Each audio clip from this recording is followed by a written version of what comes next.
Welcome to Sangeeta kitchen. Sangeeta kitchen আপনাদের সামনে আজকে আরেকটা রেসিপি নিয়ে হাজির হয়েছি, সেটা বেলে মাছের পাতলা ঝোল। দেখুন, এখানে আমি 500 গ্রাম বেলে মাছ নুন হলুদ দিয়ে ভালো করে ধুয়ে নুন হলুদ দিয়ে মেখে রেখেছি। তার সঙ্গে আর লাগবে 1.5 চামচ হাতে বাটা জিরে, 1.5 চামচ কাঁচা লঙ্কা, একটু টমেটো, একটু গরম মশলা। এবার দেখুন কী করে আমি এই পাতলা করে মাছের ঝোলটা বানাই।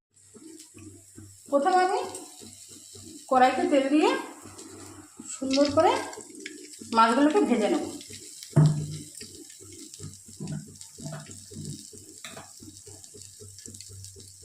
তেলটা গরম হয়ে গেছে, এবার আমি মাছগুলো দিয়ে একে একে ভেজে নেব।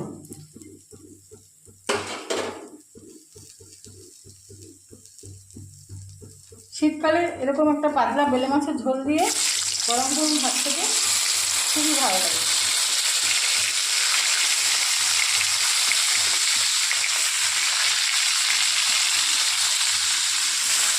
কিন্তু মশলাটা আপনারা পারলে শিলপাটায় বেটে নেবেন।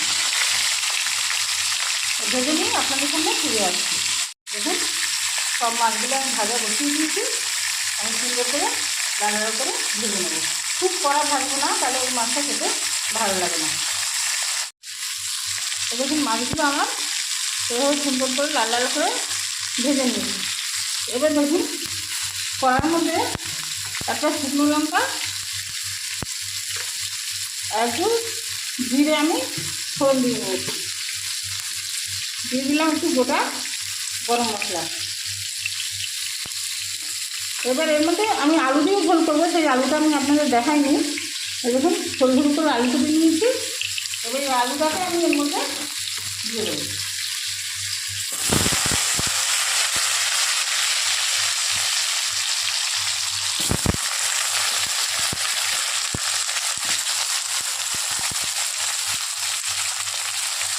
দিয়ে দেবো কেটে রাখা টমেটোটা।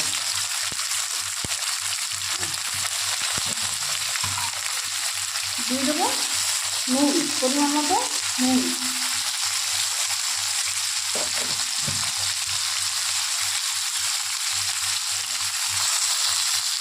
দিয়ে দেবো পরিমাণ মতো হলুদ।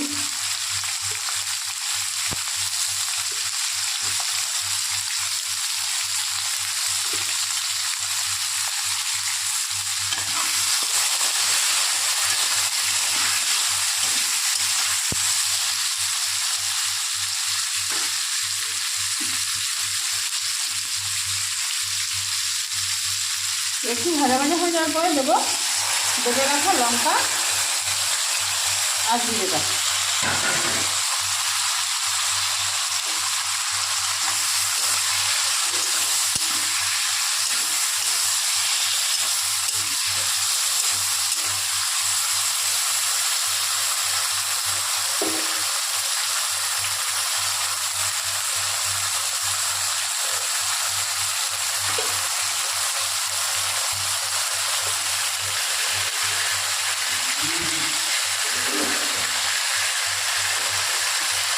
মশলার গা থেকে তেল ছেড়ে দিয়েছে। এবার আমি এর মধ্যে জল দিয়ে দেবো। একটু মাখা মাখা ঝোলটা হবে, ওই জন্য জলটা আমি কম দিলাম। এবার আমি ঝোলটা একটু ফুটে উঠলেই আমি আপনাদের সামনে ফিরে আসি। এরকম ঝোলটা বেশ ফুটে উঠেছে। এবার আমি এর মধ্যে এই ভাজা মাছগুলোকে দিয়ে দেবো। একদম পাতলা ঝোলটা হবে, কিন্তু এর মধ্যে একটু ধনেপাতা যদি থাকতো। আজকে আমার ঘরে ধনেপাতা নেই। বেলে মাছ মানেই ধনেপাতা দিয়ে একটু পাতলা ঝোল। ধনেপাতাটা নেই বলে একটু টেস্টটা কম হবে। এবার একটু ফুটে উঠলে আমি নামিয়ে নেব। দেখুন, একদম ঝোলও নয় আর একদম পাতলাও নয়, একটু গামাখা ঝোল যেটাকে বলে। এবারে আমি এটাকে নামিয়ে নেব। একটা পাত্রে নামিয়ে নিচ্ছি। এই দেখুন বন্ধুরা, আমি একটা পাত্রে নামিয়ে নিয়েছি।